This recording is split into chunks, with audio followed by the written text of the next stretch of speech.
திருத்தணியில் துணை ராணுவப் படை வீரர்கள் கையில் துப்பாக்கி ஏந்தியபடி அணிவகுப்பு. வாக்காளர்கள் அச்சமின்றி வாக்களிக்க ஏதுவாக நகரின் முக்கிய வீதிகளில் அணிவகுப்பில் ஈடுபட்டனர்.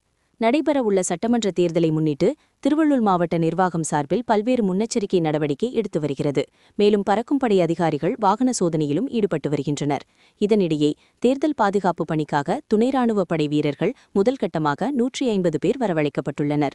வாக்காளர்கள் அச்சமின்றி வாக்களிக்கவும் 100% வாக்கை செலுத்த வேண்டும் என்பதை வலியுறுத்தும் வகையில் இன்று திருவள்ளூர் மாவட்டம் திருத்தணி சட்டமன்ற தொகுதிக்குட்பட்ட கமலா திரையரங்கத்திலிருந்து அரக்கோணம் சாலை, மாப்போசி சாலை உள்ளிட்ட திருத்தணி நகரின் முக்கிய வீதிகளில் துணை ராணுவப் படை வீரர்கள் கையில் துப்பாக்கி ஏந்தியபடி அணிவகுப்பில் ஈடுபட்டனர்.